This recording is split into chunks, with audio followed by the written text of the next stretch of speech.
Hello and welcome back to my channel.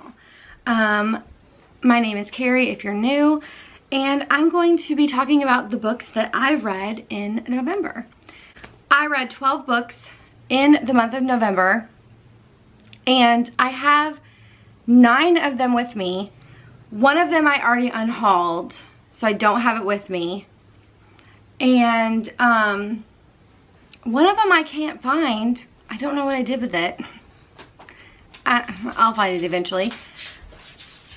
And one of them was an ebook, so I'll try to remember to put it up here or here, one of the places, as I'm discussing it, and let you know, or let you see the book itself. So I'm going to start off with the books that in last month's TBR I had chosen 6 books, where I picked 3 from my TBR jar and 3 from prompts from the Hey Reader website.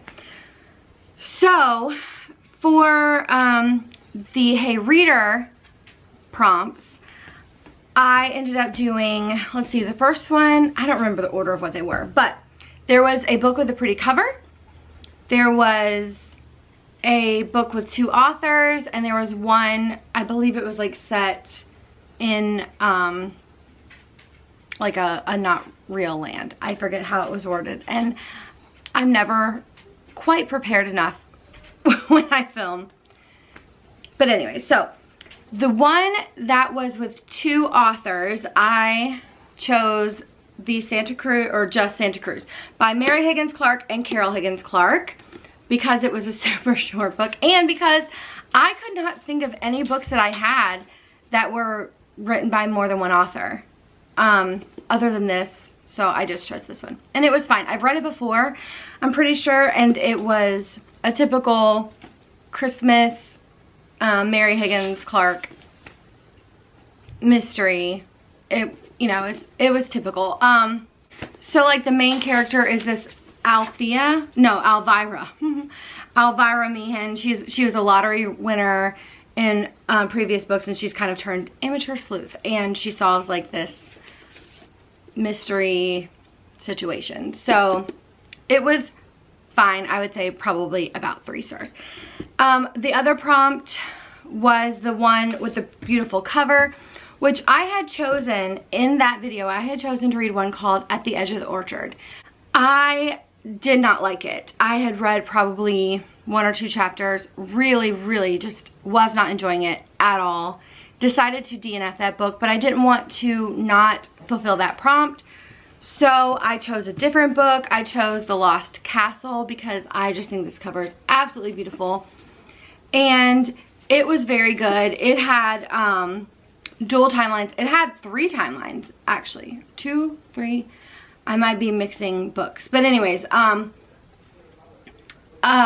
was Ellie Carver in the present day timeline, and she was at her grandmother's bedside expecting to find her silently slipping away, but instead the beloved woman begins speaking, and that's kind of how the book starts.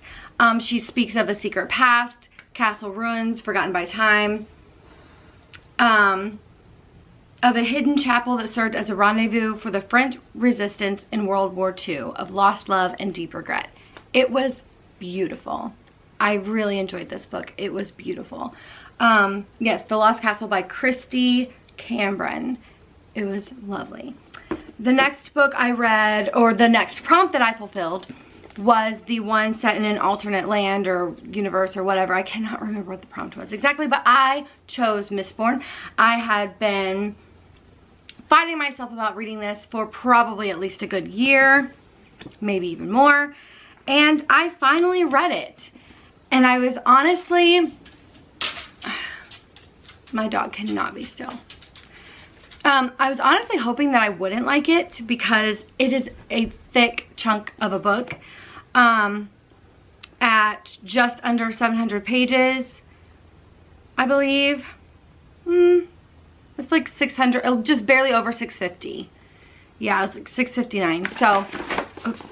So, I didn't want to like it necessarily. Not that I didn't want to like you get it. I didn't want to continue the series, but now I do. I want to read the next one, so I'll probably get it eventually. But anyways, yeah, very good, Brandon Sanderson. This is my second Brandon Sanderson that I've ever read. The first one was Skyward, and I really enjoyed it. I enjoyed Skyward more than Mistborn, I have to say. But from what I hear about this book, it kind of like gets you into the world. It lays the foundation, and then the other books have more of the story, although this one had quite a story. I really enjoyed it. So that was my 3 Hey Reader prompts. Okay, so now on to the books that I chose out of my TBR jar. So the ones that I picked were Before I Fall by Lauren Oliver, which this was a lot bigger book than I thought as well. I think, yeah, it was like like 470 pages, I believe. Yeah, 470 pages, and this one was pretty good. I enjoyed it. I can't say that I thought it was like the best book ever. I'm not a big fan of like that Groundhog Day, like wake up over and over situation anyways, so it was fine. It was good. I also chose The Forgotten Book, and which before I've read The Book Jumper, and I thought that they were like a series that went together. They're not. They're completely separate books, but I think that I liked The Forgotten Book more than The Book Jumper. Like, it was very strange. Like, there were a lot of things about it that I wasn't expecting. This girl, she goes to, I think it's like set in Germany, and she goes to a boarding school that her dad is, like, he runs it. He's over the boarding school. She's been there for several years, but she comes across a book in the library. It's like a notebook, or a, what did they call it? I don't remember what they called it. It's like a journal, essentially. But anyways, so she comes across this in a hidden drawer. And she soon discovers, through events that you read about, she discovers that when she writes in it, those things come true. Like, they end up happening, but not necessarily always in the way. Like, she has to be very careful of her wording, because it could happen not in a way that she wants, if you get what I'm saying. So, like, she could say, oh, you know, this guy fell for me, and he would literally fall, you know? So, like, I mean, that's not in the book. That was just an example. But, and it doesn't necessarily even mean that it'll happen, like, immediately. It could be, like, days later, a week later.